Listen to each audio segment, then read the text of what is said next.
Hey, hi. Welcome to Someone Else's Movie, the original podcast where a writer, actor, director, or nebulous industry figure gives a little love to a movie they didn't make.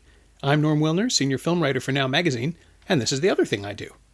My guest this week is Brent Hodge, a filmmaker and comedy documentarian whose credits include A Brony Tale, I Am Chris Farley, and The Pistol Shrimps. His latest project is Freaks and Geeks, the documentary, which looks at the legacy of Paul Feig and Judd Apatow's brief, brilliant 1999 television series, which only lasted a single season, but launched a generation's worth of careers. It aired on the Arts and Entertainment Network earlier this month, and you can find it on iTunes right now. Perhaps to that end, Brent picked Superbad, the 2007 teen buddy comedy from Freak star Seth Rogen, who co-wrote and co-produced it with his best pal Evan Goldberg. Set over about 24 hours, the movie follows Jonah Hill's Seth and Michael Cera's Evan as they try to blow out their high school years with a literal, figurative, metaphorical, general explosion of, sex and beer. It's shaggy, it's silly, it's packed solid with emerging talent, and it's directed by Greg Mottola, whose name somehow didn't come up once during our conversation. I blame the constant interruptions from the construction guys next door. I cut around them as best as I could, but you'll understand. This is Someone Else's Movie. Superbad is a movie that I realized as soon as I saw it that I wanted to get into comedy. It wasn't even the fact that I wanted to, that it inspired me and it's shot a certain way. It was just that it's a guy from Vancouver, Seth Rogen, who made it big on Freaks and Geeks at age 16 and worked his way up. And this was a script he had since he was a kid. And growing up in Vancouver, I just thought, this speaks to me so much. It speaks to every high school kid. And I don't know, there's something about it. I think it's one of those films that, for me at least, I can't stop watching it. I could watch it over and over and over. And I think that's usually what indicates your favorite movie, right? Like, you can put it on. It's your comfort food. It's your comfort food. Mm-hmm. And I just think it's genius. I think look at all the actors in it, first off, that have made it big. Even from like Emma Stone, who's got a small role. Jonah Hill is becoming something. I think he's just beginning in terms of his career and what he's going to be. Michael Cera, but the writers, Bill Hader's in it. Like, it's pretty incredible to think of that group of people made this film. And I don't know what it is. I can't stop watching it. I'll watch it over and over and over, and it's just every single time I see something new that I like or a different joke I missed. Yeah. It is. I mean, did you see it theatrically the first time? Yeah. Yeah. How did it play for the audience? Yeah, the first experience, I saw it in Vancouver, actually on Vancouver Island. Mm-hmm. Just a regular Cineplex. It's not like I went to some special theater. It's just, it was getting played everywhere, which was great. And it landed with an audience. And I also remember getting very excited because there's a lot of bits of the script that actually have Vancouver in it. Yeah, I knew this, but having grown up in Toronto, I didn't connect to any of it. It just... I heard after the fact that Rogen and Goldberg were just like, well, this was us. We didn't change anything. That's it. And there's, it's his name's Seth in the show. Yeah. Jonah Hill's name is Seth and Evan. Seth and Evan, yeah. And there's a point where they say, just meet us on Granville and 13th. I'm like, I live on Granville and 13th. Like, there was so much personal connection to it because they left it all in. And yeah, they went to Point Grey High School. Their production company's called Point Grey Productions. Yep. They clearly haven't mentally graduated from high school if you still watch and read their scripts, but it connected that way. I remember someone like wooing and hollering when they heard Granville and 13th, and it just like personally connected Hollywood to me. I was like, wow, this is actually, I'm capable of making movies. These guys did it, why can't I do it? And so that I think was a big revelation for me. I also auditioned for the movie. Really? Okay. So now we have to get into that. So yeah, and a friend of mine did too. So I wasn't acting yet. I did a little bit of acting before I was a documentary filmmaker. Very small. I have one role on Smallville and then got into filmmaking. Okay. And to clarify for the audience, how old were you? For the audience, for the listener, how old were you at the time? Yeah, so not even that, to be honest, not even that old, like 22. Okay. 23. But Superbad did a casting for anyone in Vancouver. It was like a cattle call for McLovin. Okay. Yeah. So everyone went out for McLovin. And I'll tell you, the script, I remember reading the sides for McLovin, not the whole script. and it wasn't what I thought it was going to look like. Okay. It felt like the OC. You know, it felt like a like weird, slicker version. slicker kind of teen show. Bunch of teenagers are getting drunk at a high school party. It seemed like very Nickelodeon-y, and it's called Superbad, and I don't remember if that was the name at the beginning. So it wasn't. I didn't connect to it. But then I remember seeing the McLovin character, and going, "Wow, okay, I did audition for that." It turned into something so great, and I think that's why I keep watching it over. But that first time in that theater, I just remember thinking, like, this is so cool. Yeah. This is so cool. A couple kids from Vancouver are making this really cool film. I saw it at a sneak at the usual thing for the press. You see it on a Wednesday night with an audience, especially a comedy. They'll always try to screen those with an audience, and radio contest winners, and now it's all social media platform invites and things. But in 2007, it was 300 people who had no idea what any of it was. Yeah. A couple of them knew who Michael Cera was, yeah. I think, basically, and other people knew that Seth Rogen was the guy from the 40-Year-Old Virgin. Or I guess Knocked Up had already happened, because this came out in late July or August. It was late summer. Yeah. That it arrived. Knocked Up probably happened. He was in Anchorman. Seth had a little role in Anchorman. Yeah. But Knocked Up was the big leading role, and that was the same year, if I'm remembering correctly, earlier that spring. So people kind of knew who and what, and it just, every line hit. Like, every single line. After 10 minutes, it was just a flood, a constant movement of laughter through the crowd. It was great. There are very few movies I've seen in my adult life that played like that, because I remember when I was a kid, everything was huge, but I grew up with Ghostbusters and, big crowd-pleasing comedies that, and 40-Year-Old Virgin was the last one that really played well. But this thing was, everybody had something to laugh at. The audience was pinging off different things. It was just this constant fun time. Mm-hmm. And that doesn't happen very often. I can't remember the last time I can. It was 11 years ago. Yeah, I remember it's how high school kids talked. Like, it really felt like you were in high school. They didn't try to pull some, like, weird slang term to try to act hip. Yeah. It was, like, exactly how you talk, and it was raunchy. And, like, kind of the same high school goals that kids have. Like, get beer so I can get the girl. Right. And hook up with her. And I'm so not qualified to get that girl, but we're going to do it because we have beer. And, like, just the way that they flowed off of getting mad at McLovin, and then threw in, like, Seth getting hit by the car.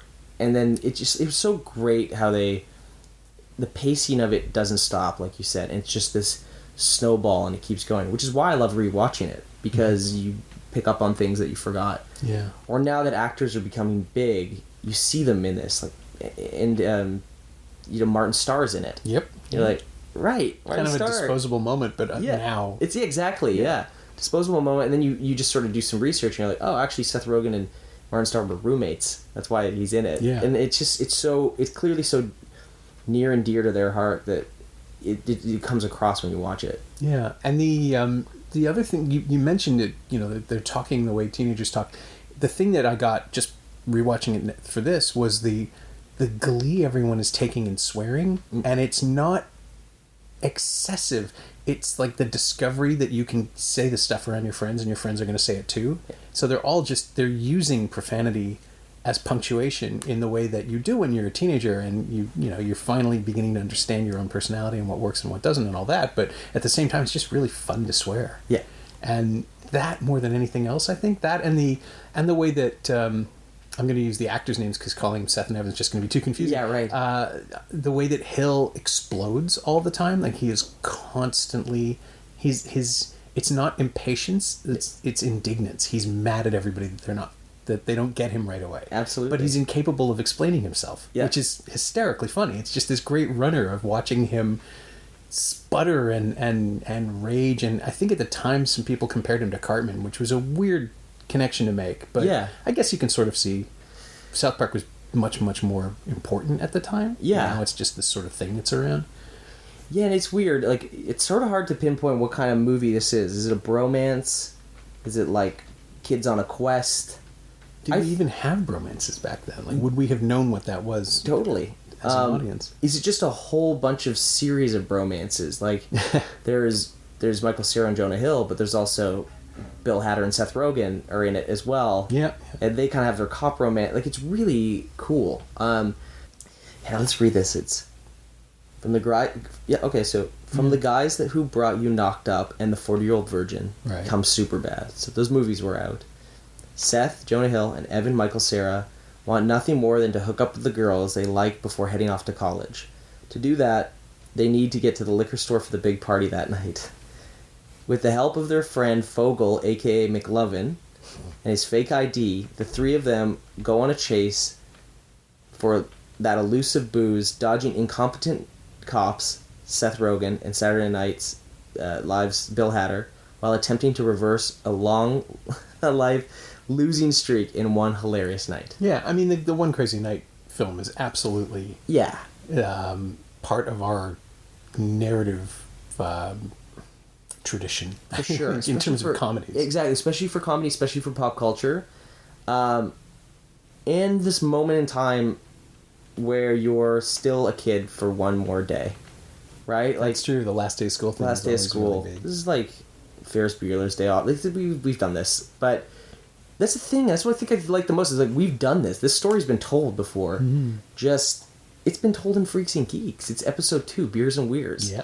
You get the beer. Like, get the beer for the party to get the hookup. And yet, I don't know why, it just landed so well for me. Maybe it's just it just connected personally. It's my era. It's my age group. That's it. I think that's it. It's literally speaking your language. It's literally speaking my language right at a moment where I wanted to make movies. And then it almost like verifies you because this is my godfather. Superbad is my holy grail. This is my... It's not my fault. It's just the era I grew up in. And so just to have that validation when you watch a film knowing like I could probably do something like this in my life. Right. And I could probably connect to Seth Rogen at one point. I could probably connect to Judd Apatow at one point too, if I work hard enough. Or it just spoke my language. So it's not just the movie itself that I love. It's the story of Seth Rogen and Evan making the movie is just as exciting to me. A couple kids out of Vancouver write a script and make it in Hollywood is just as exciting as the actual story itself. Yeah, they are absolutely fascinating to me just because I've interviewed them. I think I've interviewed the two of them together a couple of times, but I've interviewed Rogen a bunch of times over the years, and he has gone from being like the very first time we spoke was for Observe and Report. It was a phoner, and I'm assuming you've seen the film. He's really good in that. It's a weird, strange, bizarre little movie that I think works really well as kind of an inverse Taxi Driver. And his performance doesn't condescend to it. He's playing the character straight. He's playing someone with severe mental health issues, and he's not making a joke out of it. And so when we talked, his first attempt, like the first thing out of his mouth was, I just pretend, I'm not doing anything, I don't do research. And he was trying to laugh it off, and then that sort of went away over the years as he started to become more comfortable with being someone who talks about process. Yeah. Because I think, talking about Superbad, all he said was, we just wrote down our lives. We just wrote down our own conversations. Yeah, absolutely. Which is, I mean, it may actually be true, but then they built a movie around that. There's mechanics, there's plots and subplots and 5 or 6 different moving parts in any given scene after the first 10 minutes, once we've established what everybody wants to do. Yeah.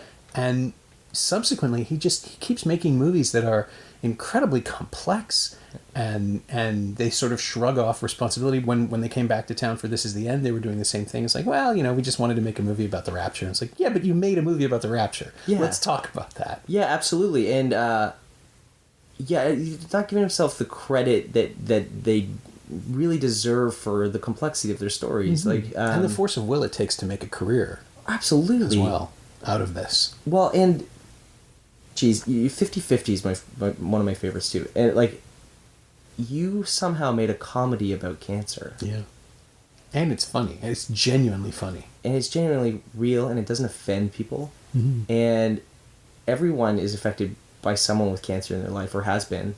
And I don't feel alienated. I don't feel like you didn't respect me and my process, because the comedy is funny, because laughter is this thing that every single person laughs at a different joke. It's amazing watching the Freaks and Geeks doc in front of an audience. across Canada and America, where people laugh at different jokes. It's the funniest and most amazing part about making a movie, is when you actually get to hear an audience laugh. Like, wow, that didn't land. That landed. That landed. And it's like Vancouver laughs different than Toronto, right?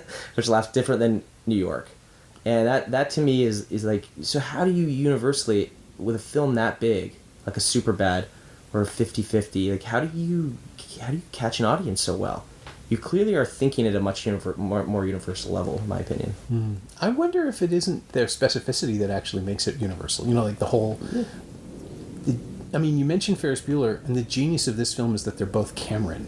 Like, there is no Ferris Bueller character. Yeah. They're guys who are trying their very best to be that and to live up to a version of teenagehood that they've only seen in movies and that they don't understand in real life. Yeah. And that's what I connected to, because that's me. When I was their age, I had absolutely no idea what to do with anything that was put in front of me. There's just no social programming that lets you be cool.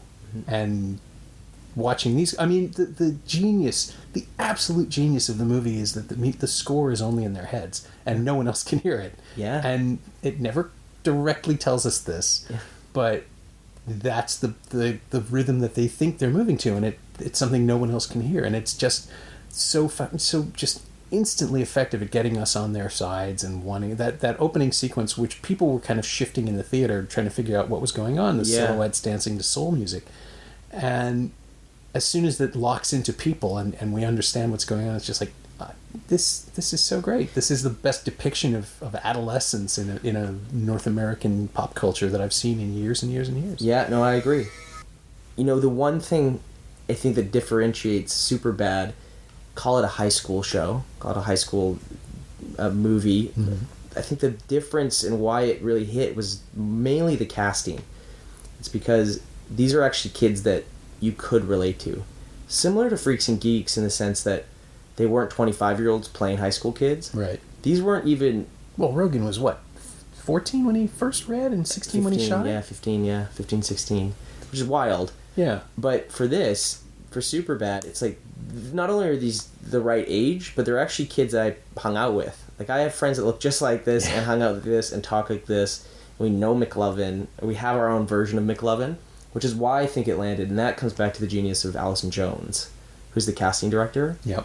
Now, Allison Jones is the reason that comedy has gone the way it's gone in the last 15 years. If you trace back Allison Jones, Freaks and Geeks, Superbad, Pineapple Express, but then she also goes Veep, The Office, right. Arrested Development. These are all under one casting director. Yeah, you're right. That's almost everybody. And she's sort of the queen of the geeks, you say. You call it the rise of the geeks, and as that happened. But really what she did is found real people. She went to malls and did casting calls. She went to Vancouver's and the Chicago's, not just LA, New York. She really looked for the right type of people. And it's so apparent in the films. If you start watching a great film and you're like, man, this casting's good, it will most likely go back to Allison Jones. I mean, we've got the Freaks and Geeks yearbook here on the sofa just to glance at, and I was just kind of idly thinking, I'm happy to see those actors everywhere, and it's kind of the same for Superbad. I mean, it's amazing reading this Superbad breakdown. You know, there's no mention of Emma Stone, so right? She wasn't big yet. No. A year later, she's in The Rocker, and I think Zombieland was that year too, or the year after. And from there, just what was it? The House Bunny, and then Easy A. That's when we had her on the cover of our TIFF issue at Now in 2010. Oh wow! And then suddenly, 6 years later, she wins an Oscar. It's skyrocket. Yeah, but in Superbad, she and Martha McIsaac are both. They're not given the same screen time, but they are equally respected as much as the guys. Absolutely. Like they are as important to the script. Yep. As Seth and Evan. Yeah. And just the fact that Stone gets to be as big and broad as we know she is, like they're letting her be her best version of herself in the movie, absolutely. Because they have the confidence that everybody in the movie can pull that stuff off. Well, just there's scenes that you maybe wouldn't get from a side girl crush character that you might get from another script, like that last scene where they see each other coming up the escalator at the mall, and they just let it play out. It's clearly an improv scene, a very awkward one, and it's great. And that's like, that comes from the writing of Freaks and Geeks, where it's like, let's put these characters in a moment that probably would happen or could potentially happen, and let them just go. And that's where you see, like, Emma Stone, all of a sudden she goes from probably a day player character in this film to having a real, like, third dimension. Sort of kind of want to know more. Like, if they did a spin-off of Superbad, it'd be great to hear what happens with her and where she goes. And I just think that I think that's just great writing. That's just honest writing. God, just imagine putting that cast back together now. Yeah. Now that 3 of the 4 are massive successes. Yeah. Like, basically just A-list. I guess you can call Michael Cera an A-list player, right? I mean, he's certainly in demand enough. And Hill is producing his own stuff, and Stone is Stone, and Judd Apatow still working. Still Judd Apatow. Well, sure, Apatow and Rogen and everybody else, and Goldberg. Hatter, But with Stone, like, she had me when there's that moment where they just knock heads, and she just lets out the loudest, angriest fuck, and it just tells you everything about her character, and also that they're perfect together. They should be together. Yeah. That these 2 idiots belong together because they're going to minimize the damage around them. Yeah, and you know, the thing that Superbad does also is it had that, like, and maybe this is just the wrinkle in my brain, but Freaks and Geeks is my favorite TV show. I love Freaks and Geeks, but the You've literally devoted years of your life to it. Yeah, exactly. But they didn't have that next perverted line that would come later. Yeah, because it was a network show in the late 90s. Yeah, and they're in high school and they're a little more polite, and they definitely had like what are mom and dad doing in there? Like, why is the door locked? And they left it at that. They wouldn't go back in the room where... and it was set in the early 80s, too, which makes a huge difference, right? Yeah. Those kids didn't have the exposure to things that the kids in Superbad have. Yeah, absolutely. And then you hear Jonah Hill say, like, well, and that's located on my cock. And they leave it at that joke, and you're like, okay, they didn't... and then waiting for the reaction from Emma Stone on that. It's like, oh my god, this is genius. This is exactly what I was waiting for. Yeah. I was waiting for them just to take it a little bit further. As Judd put it in the Freaks and Geeks doc, Superbad was an extension of Freaks and Geeks. It was like it's a story of Ken, another side story of Ken, but we got to go further and past what NBC wanted. Is the perfect version of Freaks and Geeks. Yeah. That's exactly what he said. Packed at feature length, and it's a different kind of touchstone, I think, because there's less, just because it takes place over a day, there's less time to steep in the characters. I mean, we only got 18 episodes, 19 episodes of Freaks and Geeks, and you feel like you've lived a semester with them, or even a year. Yeah. And Superbad is so compressed and so gleeful and happy. Like, it's a much more upbeat show. Freaks and Geeks knows these kids are going to be okay eventually. Yeah. Superbad knows they're going to be fine the next day. Like, nobody's going to lose a limb. Yeah. And everything. There's a couple of minor concussions and stories to tell, but it ends on this really great wistful note of, like, the escalator scene, as you said, it's just this moment of acknowledgement that there's more coming, and they're going to be together for it, at least for the short term, and these kids are going to be fine. Yeah, and that's what I wasn't a freak or a geek in high school. Mm-hmm. And everyone goes, oh my god, why would you have made this show? I think everyone goes through those experiences in high school, but I did feel more like Superbad characters where it wasn't that traumatic for me. Like, high school was good. It was a good experience, and I wanted to hook up with girls, and whatever validated that. And we used to use my brother's ID. Like, it's pretty similar, but it's not like we were so nerdy and this was going to be a story that we could tell our kids later. It's like, no, this is just the last night, and there's a really good chance of hooking up with somebody, and you've got the beer. Right. And it's just really, I just felt a lot of them were outrageously real, like the period blood on the dance floor, like, and that's the kind of stuff we laughed about. Like, that's the reality of it. Yeah. Oh, I've forgotten her name. The actor who plays Period Blood Girl, which I believe is her name in the credits. No way. I think so. It's Carla Gallo. Carla Gallo. Carla Gallo is Period Blood Girl. Period Blood Girl, and she is like an MVP of all of these weird television projects. She was on Bones in a recurring role around the same, or a couple of years later. And when she showed up, I just recognized her from 5 other things and thought, oh, good. You know, like they whoever, and yeah, you're right. Whoever cast this is smart enough to grab her, or Rogen and Goldberg did, or Apatow did. But somebody knew that moment had to be someone who could throw back as violently and as vividly as Hill does in that moment. Like, he can't just, if he shames someone for bleeding on him, he's an asshole. Yeah. But if the movie lets him do it, the movie's an asshole. So Yeah. instead, she gets to call him out, and the movie knows, like, the best thing, and this is a constant tension in comedy, is, does the film know that this person is behaving badly? Absolutely. Like, any comedy, the Hangover films are somehow, people miss that Bradley Cooper's character is a sociopath. They think he's awesome. It's like, it's the Rick and Morty argument that if you love Rick, you don't get the show. If you feel sorry for him, you understand the show on the level that the show is supposed to be engaged with. But it's the, Fight Club people who love Tyler Durden and come away thinking, well, I should be more like him. It's like, maybe finish the film. Yeah. And in Superbad, there's always an awareness that these guys don't know what they're doing. They are children. Yes. They are making mistakes, but they're learning, and that's the thing that saves them. They're not going to stay idiots. They're going to try to change and grow. And yeah, maybe you get a day's worth of adulthood out of this later. Yeah. But yeah, if he had just, if Seth had been the one to get the last word over the period blood conversation, he would be redeemable. And instead, he gets called out by an actor who just jumps and like leans right into that speech, and she's amazing. Yeah, it is. It also leaves you. They don't try to just like hit you with the stick joke and one after another. It's like they give you that awkward moment of like, why is she calling him out right now? Like, you don't want to be in that room anymore. And it's just they just do such a good job of that. Even I remember when the police car was burning, and I remember feeling like a lot of feelings over that. Yeah, well, like, it holds long enough, right? Like, we get to think about it. Yeah, we get to think about it. It's outrageous, which makes it funny. I also had a thought about our police force. And like, what do they do when they're not trying to catch? Like, I had a lot to it, and I think, and then there's a redeeming quality to them too. It's they help McLovin get arrested at the end.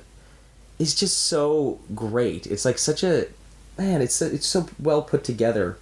Even McLovin as a character, like, I feel a little bad for him as an actor, because that's a hard role to follow up on. Yeah. I don't know if he really ever has. He did okay. Well, he's in Role Models like almost immediately afterwards, and that's a really great use of him. Yeah. That sort of nerdy physicality, but with an inner dignity. Yeah. The idea of Fogel, the character, as opposed to Christopher Mintz-Plasse, the actor, Fogel having this unearned confidence that he can pull off anything, and that he would choose McLovin because either that's a name no one would question, which I love, or that's how he really sees himself, which again gives us the connection to Seth and Evan having the music in their heads all the time that no one else can hear. Yeah. There's this sense that high school and the end of high school is the moment where you decide you're going to be a different person. Yeah. And it never works, but it's the experimenting. Like, it's why everyone says they, college is for figuring out who you are. It's because in high school you don't have a fucking clue. No, true. Unless you're one of the awful people. Yeah. Like the jocks who peak in high school and who never need to change after that, or think they never need to change. Yep. These are guys who are just they're neither freaks nor geeks. They're just marginal characters trying to be cooler than they are. Absolutely. And it is. It's high school is that's the thing. I didn't have pain in high school, and I don't feel like they do in this. Like in Freaks and Geeks, it's the painful memories that get brought back that you can relate to. And this, it's like, no, none of that's really painful. It brought back a great nostalgia of high school for me as well. Mm-hmm. Well, I mean, with this, you're connecting to the time when you saw it too, when you were just out of high school and it was still fairly fresh. I wonder if that's maybe part of it. Like, Freaks and Geeks is the film. Freaks and Geeks is a show made by people who have been stewing over this stuff for 20 years by the time it comes out. And Superbad is maybe 6 years later. It's like, yeah, we had a good time. Look at us. We fucked around. We made mistakes. We fell down a lot, but it was pretty fun. Yep. Which I think is most people's memories of high school in their mid-20s. Absolutely. The other thing is, I think that the combination of different people that make movies adds like a different mix to that pot. And so a Seth and Judd movie is very different from a Paul Feig and Judd show. Yeah, sure. I think what's incredible is when you mix people together into a show, and a Paul Feig and Judd Apatow show like Freaks and Geeks is very different from an Apatow and Seth Rogen show. You can even tell by the two synopsis on the back. This is, while attempting to reverse the long life streak in one hilarious night. Right. That's Superbad. First sentence in Freaks and Geeks, life sucks, then you graduate. Yeah. Just coming from two very different places about the same high school experience. Pessimism and optimism. Yeah. Or like reflection versus... Yeah, I think you're right, actually. More pessimistic, optimistic. Well, I mean, Rogen is a pretty easygoing guy. Again, like for the work that he actually does, there's just no way he's a mindless stoner. The persona just doesn't hold up if you talk to him for 5 minutes or look at his production schedule. Yeah, exactly. As I was saying, I think Apatow is the core. He's the guy that can work with a lot of different people, from Jake Kasdan to Paul Feig to Seth Rogen to Jason Segel, and bring out the best of each one of those people. So a Seth Rogen Apatow production is going to be very different from a Rogen production, which we've gone on to see, and they're a bit more fantastical. Yeah. Right? They're a little more outrageous, in my opinion, where this has a grounding that was very necessary to have Judd Apatow. Just the same as I think the Freaks and Geeks would have maybe spiraled into too much geek story if Judd hadn't kind of brought the reins back to it. Judd Apatow's a family man. Yeah. He's a father figure. He's a mentor. Yeah. He holds a value that I think is like pretty irreplaceable when it comes to a solid foundation in how a movie's done from pre-production to post-production. Yeah, it's funny. For years, I had a standard line that you can always tell Judd Apatow was involved in a movie if there's a toilet in it. But not because of toilet humor, just because of the humanizing of those characters. Like the fact that there is a sense that people are just ordinary. Yeah. Like nobody is super special in his films. Nobody is incredibly, except with the exception of Anchorman, where part of the joke is that people are absurdly made up and pretty. Everybody is just doing people stuff all the time, and the frustrations of that, of the limitations of human beings, and that's all a big part of Trainwreck, which I think he brought to Amy Schumer's script. Yeah. And everybody talks about the shitting outside scene in Bridesmaids as the high point of the film, and it is, and it was his idea, and it plays like firecracker. But I think his understanding of disease and decay and it sounds like I'm giving him more credit than he deserves, but I think that plays on a lot of his work. A lot of humanity comes from seeing people just be vulnerable, and acknowledging natural processes and stuff. That's a natural vulnerability, and he's always had a really good sense of that. Yeah, and he's the core for me. Like, I love Superbad because I really love Judd Apatow shows. Every one that he's done, I love. Like, some more than others. He's a guy who can extend a story. He can make a series. He can work with some of the greatest people and hone them in, like Lena Dunham. Yeah. Will Ferrell. Jake Kasdan. Gary Shandling. You found a frame for Shandling's relationship with all the characters on Larry Sanders that enriched and defined every episode. Yeah. Chris Farley, he was on a path with. Oh, I didn't know that. Chris Farley was going to be the original Cable guy. Oh. That's how we connected with Judd. I didn't know that. Yeah, that's how we actually connected with Judd in the first place, because we did the Chris Farley documentary, and we kind of knew that Chris had a chance to be Cable guy, but Jim Carrey took it, so we approached Judd about that, and he wasn't in our film, sadly, but he watched it and said he really appreciated it, and that's how we got connected to do Freaks and Geeks. Okay. So, I just really appreciate his production value that he brings. I think he brings he brings a grounding to comedy, and that is, I think, super important, because if not, you can go off on the reins and then it gets a little fantastical. But he brought high school back to this. He brings it back to something that we can all relate to, and that's it. That's what sort of makes this for me, and why I can keep watching it.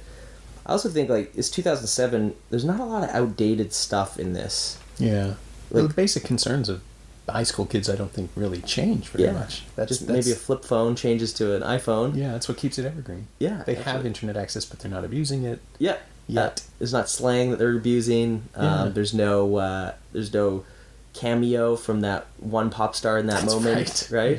They always said Paul Feig said that they were trying to get Britney Spears to be in Freaks and Geeks, and Judd and Paul were like, no, we're not doing it. What would be the point? We're not doing it. Like, it doesn't belong in that era. It doesn't belong in that era. It doesn't belong right now. We're not doing this. And the fact that they fought for that. Seth Rogen was writing Superbad while on the set of Freaks and Geeks. Right. He brought it to Paul and Judd and said, like, yeah, it's about a couple kids that want beer. And, like, he said, Paul said, like, yeah, 16-year-old hands you a script. You're kind of like, not right now. Judd took that and, like, made it. Yeah. He made it something. So I constantly go back to, yeah, the film's great. It's cool.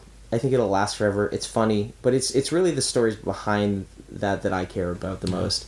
Just even the production. I want to look into why Columbia took a chance on, Seth's probably 23, 24 at the time. Judd's not that old. Judd's 36 probably around now. So it's just I guess it couldn't have been that expensive, right? You take a flyer on the talent of the moment, and it turns out that he can deliver. Yep. But so the film is less an inspiration for you than a totem. Exactly. Yeah. I think that's what makes a really great film for me. Is like there's more to the story. Not a comedy at all. Another one of my favorite films is A Single Man. Oh, yeah. Tom Ford's film. It's completely different from the stuff we create. Yeah. Completely different. It's essentially like a Gucci commercial. Yeah. No, it's aestheticized on a level that only, like Todd Haynes can dream of. Yeah, and I just find it... and I've watched that movie 150 times. Wow. And no one can tell me why, even including myself. The only thing I know is that I love that they are... It is actually like a Gucci suit, the way that it's every single thing fits perfectly and every single thread has a thought to it. But I also just love the story of how he got it made and how he got his own money, and he's never directed before, and he said, I'm going to do it. And it's a story he wanted to tell, which meant a lot to him. Mm-hmm. I'm not gay. I didn't grow up in the 60s. It doesn't matter. It doesn't matter if I personally connect to that story on a literal level. I connect to the fact that there's a guy that wanted to make a story and do it, and then it comes down to this book that he read from a gay guy in Langley, over in Vancouver, and he optioned it. So it also has that sort of dreamlike quality of like, you can be from anywhere. If you make great stuff, someone will find it. I always thought about that growing up, and all of a sudden I have this great connection to that in film. It really has nothing to do with the film, though. No, it's interesting though. I mean, people take inspiration from all kinds of stuff. I mean, that is ultimately the brings us to the last question of the podcast, which is, if anything, what of Superbad have you borrowed or stolen or incorporated into your own creative DNA? This is going to sound funny. It's not even the story itself. It has nothing to do with the raunchiness or the high school moments. It's just the fact that they worked with the same people. Mm-hmm. The fact that Bill Hader has now gone on to do so many more Apatow productions and also Seth Rogen productions, but the writers, the DP, the editors, the costume designers, Allison Jones still casts all of Judd's stuff, all of Seth's stuff. That's what's happening right now with me. We started making films, I was 25, I'm 32 now, and it's the same crew. Same people. We fly down from Vancouver to LA to make the Freaks and Geeks doc. We're still using the same people, and I'm realizing the importance of that family is actually what keeps your feel and look and trend going in a show. It's not really my mind. It's the fact that we've all worked together and we're all growing as different people, and it's them bringing different things to the table which keeps elevating this, but also us feeling comfortable to bring anything to the table because we've worked together before. Right. And it's so apparent watching Superbad and how it was a hit and seeing them continue to use the same actors. Martin Starr's in it, or the uncle from Freaks and Geeks made it into there. Mr. Kauczewski is the math teacher in Superbad, and they're just going to keep doing that. And the fact that Evan and Seth keep working together, and they base it on their high school production company, there's just such a great arc to all of that. And it's grounded in your own life. Like, it's all you really have. The people that you decided to work with, you can continue to work with them or you can't. It's your choice. And I just think that that's how it goes from being a job to a family. And that's what I hope to just keep doing. I hope to keep working with the same people and making great stuff. Well, I can see the appeal of having a repertory company. I mean, people you trust, people who know what you know, people who know what you want. People you made mistakes with. Sure. right? Like, we've made enough mistakes, so we won't do that again. Or also, everyone's different. Like, I have no problem going on the road for long periods of time. But a couple guys in our team have kids now, and they don't want to do that. Right. And so it's like, let's work to make sure we all have the lives we want. That's easy to do. You just have to work together to make it happen. Yeah, and that's something you wouldn't get with people who don't know each other that well. No. Just the need, or the understanding, I guess, that you need to listen. Yeah. And families are better than teams, I think. Yeah, it's just, like, all these experiences are much better when they're shared with a bunch of people. And when we were doing Freaks and Geeks, we watched Superbad quite a few nights in a row. We kept doing it, and then it's just because we all like it, and that's it. It just wasn't like we should do this because we have a Seth Rogen interview coming up. It's just like we like the same stuff. We like Freaks and Geeks. We like all these films that have come after, from 40-Year-Old Virgin to Forgetting Sarah Marshall, which I think is incredible. Superbad. There's an era in the last 15 years of like a real carve in comedy, and it does kind of go back to the Freaks and Geeks seed. A lot of branches of those people have continued to work together, and that has created a very interesting branch of comedy, like a really nice sliver of what's happening in comedy right now. Yeah, I wonder if it isn't too the alignment of all these people who ended up being writers as well as performers. Even John Francis Daley, who's co-writing the Spider-Man movies now, and Siegel and Franco and Rogen. I'm missing someone else who writes. Busy Phillips wrote the story to Blades of Glory. Right.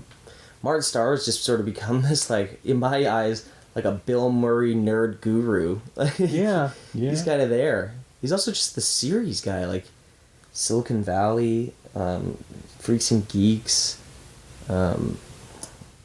Party, what's it called? Oh, Party Down. Party Down. Yeah. He's a Party Down guy. Well, wow, like, if you could go out of this world and say you've been a part of those shows, like, it's pretty good. Yeah, he's the MVP in his own way. Yeah, he's done it. I also just, what I think I like the most about Superbad is that it's the beginning of a story for a lot of people, from Emma Stone to Jonah Hill to Apatow to the dynasty that Evan and Seth continue to grow, to Michael Cera, and it's really exciting to think of what could come next for all of them. If the Oscars for Emma Stone is the final point, I can't wait to see what a lot of them are going to do, and that's exciting too. It's like, it's my Godfather, right? Yeah. It's my Al Pacino and Robert De Niro's growing up. You were talking about catching up to the characters, and I'm trying to figure out if it would be like a Godfather Part 3 situation where everybody does do it and nobody wants it. Right. I can't imagine that, because I am now actively curious to see what they're doing. Yeah. Like, is movie Seth just a frustrated Uber driver? Right. Because movie Evan is out there doing something boring. Right. But successful.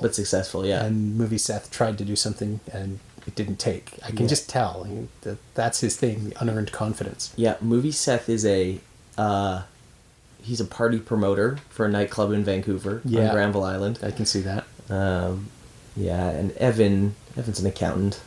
Yeah. Got a girlfriend in college, still with her. Yeah, and McLovin designed an app.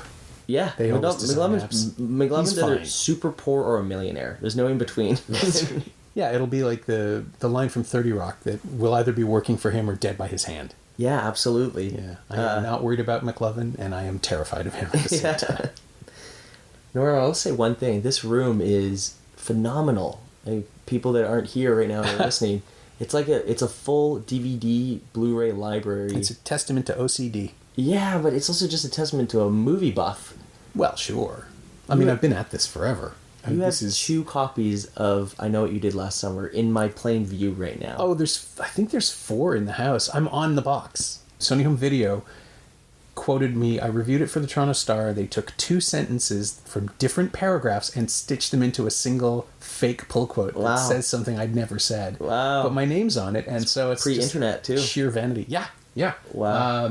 I've got the VHS tape, I've got the Laserdisc, I have the DVD, the Blu-ray. I'd keep that. Yeah, I think that if I was on there. 2 copies of the DVD. Well, they just kept coming too. Yeah. I mean, every new iteration would show up as a review copy, so they do pile up, and it hurts my soul that Mill Creek, this sort of discount label that releases stuff into like $6.99 multi-packs, they got the rights to I Know What You Did Last Summer, and they dropped my pull quote because it's more simplified packaging, and I was just like, God damn it! Yeah, I didn't write that fake line with my name on it. I still want to have it. Yeah. It's funny but those are the ultimate goals. Like, it's funny. It's so sad. So sad. It really is so great. It's the only immortality any of us have. Yep. As critics, unless I make a movie, this is my immortality. And that's amazing. Like, the Chris Farley documentary has a Jeopardy question. Right. Yes. And we have that printed out. Like, it is so exciting to us that we got on Jeopardy. Not personally. Yeah. I'll probably never be on Celebrity Jeopardy. But the fact that they brought up I Am Chris Farley was the answer. I'm like, wow, that is so vain, but also that's just a pop culture, like, check. What's the other one? I mean, my ultimate goal, everyone's like, what would be your dream film? And I always say, like, I want to do an episode of Shark Week. I am terrified of sharks. Okay. But just the fact that could be near my resume is just... Right. That's like icing to me. Well, I mean, is this why you made a Freaks and Geeks documentary? To be part of the culture thing that you love? Absolutely. Yeah, absolutely. I think whether you like it or not, I'm part of the story now. Yeah. No, I mean... Right? Like, I am, and it's a great thing, and it's such a great compliment to get it from Paul and Judd, where they say, yeah, you've continued the history of this. Thank you. Like, it's now a new people will see this, and that is exciting. And yeah, we wanted to make the Freaks and Geeks doc. I was more focused on making sure that no one makes one after us. We're gonna make the film that hits it so out of the park that no one will even dare to try to make the other Freaks and Geeks doc. Yeah. Well, John Hodgman, who as now is a friend of the show, which is kind of awesome. Cool. He wrote about and did a one-man show called I Stole Your Dad, where he discussed the bizarre position that he was in as a literary agent and writer and journalist. He went to the set of Battlestar Galactica and in its first or second season and visited it, and then ended up becoming famous and going on the show as an actor. He shows up in the final season as I think he plays a veterinarian who's now a brain surgeon because he's the closest thing to a doctor that they have left in this devastated humanity. And he spoke in the show about how surreal it is to come back as a guest star, so you're both a spectator to this machinery, and you have to be part of it in the moment. And it's this weird elasticity of his experience is something that has absolutely fascinated me. I've kind of toyed with. I did a little act. I was a friend cast me in a short film because he said I looked sympathetic and I had to be someone who was part of a character's redemption. I had to just show up and be nice and just get into a cab and go somewhere. And I just decided, because I'd read the script, that no, I'm going to kill this guy. And there's this one little furtive glance and like, that was acting. I can do this. Yeah, absolutely. And and Hodgman's story just made me realize just how much a part of culture depends on our investment in it emotionally, but also now with this rise of fan fiction and legitimizing fan fiction with all these prequels and spin-offs, everybody gets to demand something from the work that they love. For sure. And I think maybe making a documentary about it is a better way to do it, because you're not trying to impose your will on it. You're simply letting the work speak to you. Yeah, and getting questions answered that don't have definite answers. Why was Freaks and Geeks canceled? How did such a great show after 18 episodes not continue, yet it's on the top 100 shows of all time on Time Magazine?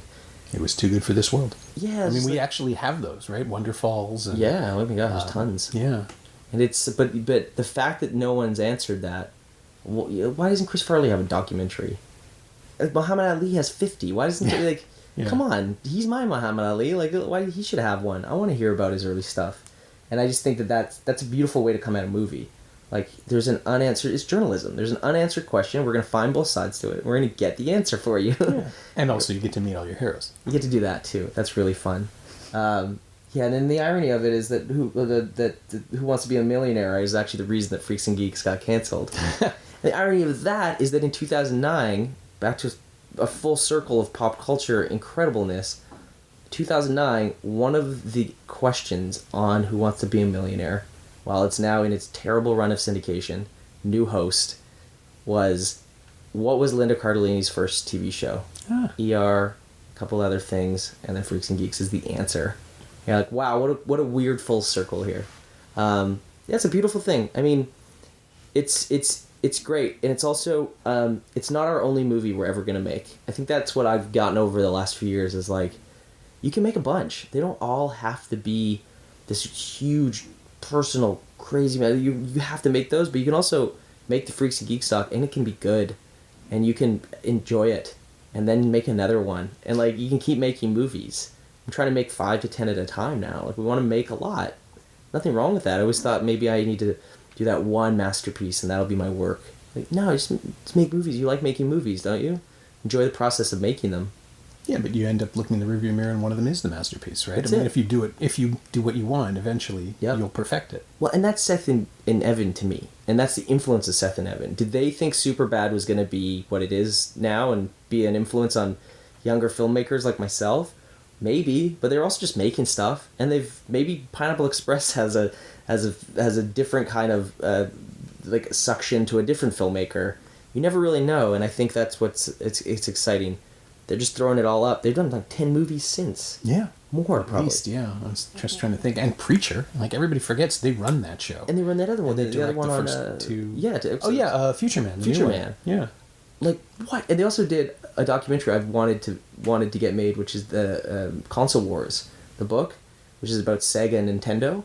Oh yeah. And the battles between them. They're making the doc right now. I didn't know that. That's totally up their alley. Yeah. Yeah, and this is what I was saying before. I was like, there's no way that Seth Rogen can be the hapless stoner that he continues to try to pass himself off as. And we talked about it the last time I spoke to him, which was for The Disaster Artist. He was on set walking to shoot scenes with Charlize Theron in their new movie, and it's just like, you can't pretend you don't know what you're doing. Yeah. At this point, you just have to accept that you're good at it. And I think verbatim, I'm pretty sure he just said, "I'm Canadian, we don't do that." Yeah. And I think he's right. I mean, Superbad is the same way. Like, it's unassuming and generous and simple and thoughtful. It is as Canadian as a movie gets, and it just doesn't happen to be produced by Canadians. Yeah, absolutely. Well, not all of them.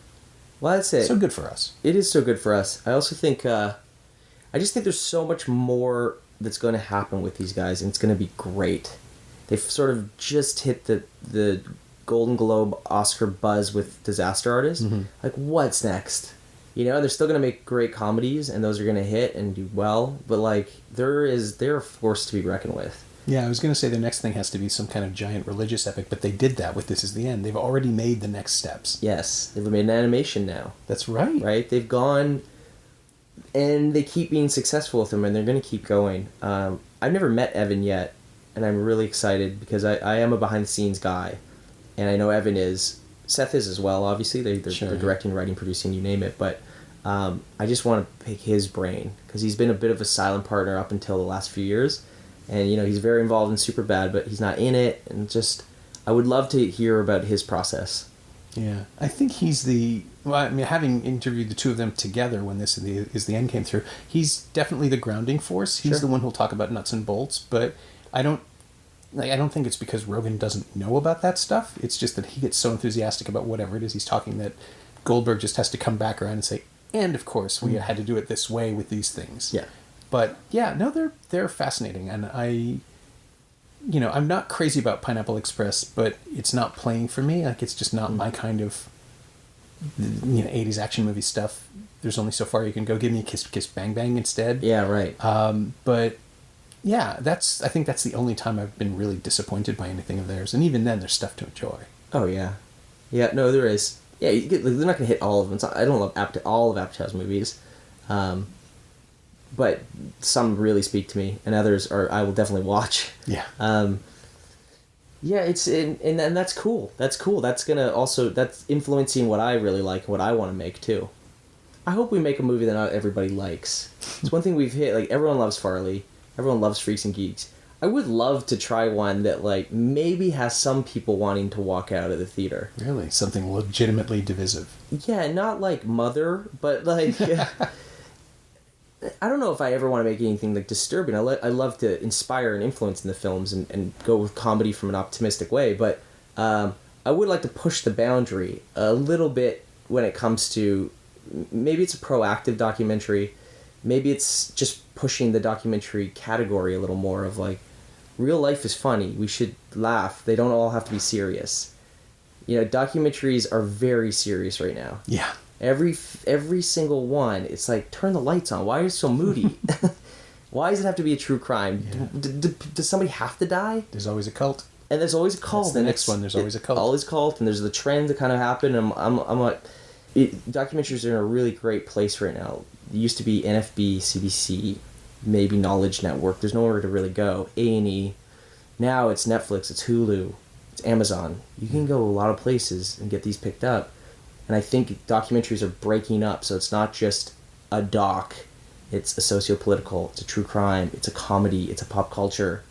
We want to be the comedy doc people. Like, their real life is super funny, and I think we need to laugh more. And so, what does a food show look like if we make it?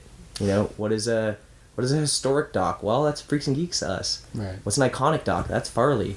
What does a pharmaceutical doc look like? What does a music doc look like?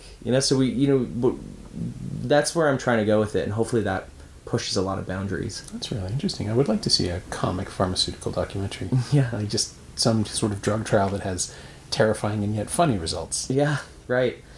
Yeah, or what does that food doc look like if it's a Hodge Films food doc? It's got to be something funny. We're doing a music doc. It's about the journalism behind Who Let the Dogs Out, the song. Oh, dear God. Yeah. That's what I want. That's where I want to start. I'm like, oh, why? But also, I'm going to watch that. But why are we talking about this? Right. Are you going to get Mitt Romney? Is he available? He'll talk to people. This still is the weirdest YouTube video I've ever seen. Why did he say that? Yeah.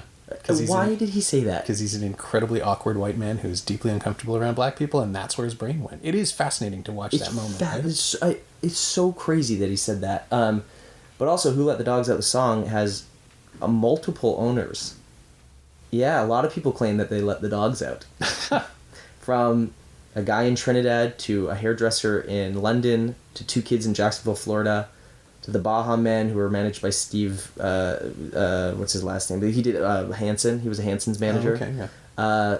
All the way down to the Seattle Mariners, it was A-Rod's track when he came out. Okay. So, there is a really fascinating story behind Who Let the Dogs Out. It's also a question we never get answered. Who are the dogs? Yeah. How did they get let out? Where are they getting let out from? This is like an insane Onion headline that just won't stop. Yeah, it won't stop. It's now it's a McSweeney's piece, actually. Yeah, the what was the best analogy was? It's like how Meatloaf will do anything for love, but he won't do that, and we never find out what that is. Right. Just ridiculous, but also so funny and so relevant, and just movie I want to watch. I just don't think they always have to be so serious. I really want to know Who Let the Dogs Out, man. Yeah. It's up for interpretation. My thanks to Brent Hodge, whose latest project, Freaks and Geeks the Documentary, is now available on iTunes and also streaming at aetv.com if you have a US cable subscription. Thanks also to Nicola Pender. She knows what she did. You can follow Brent on Twitter at HodgePodgee, HODGEEPODGEE, all one word, and you can find Superbad on Blu-ray and DVD from Sony Pictures Home Entertainment. It's also available on iTunes and Google Play, and it's streaming on Netflix in Canada. As always, you can find me on Twitter at Norm Wilner and elsewhere on the internet at nowtoronto.com. You can also find this podcast on Twitter at Semcast, SEMcast, and on the web at someoneelsesmovie.com. If you feel like leaving a review on iTunes or Apple Podcasts or wherever you listen to the show, that would be greatly appreciated. Every little bit helps, it truly does. Thanks for your support, and thanks for listening.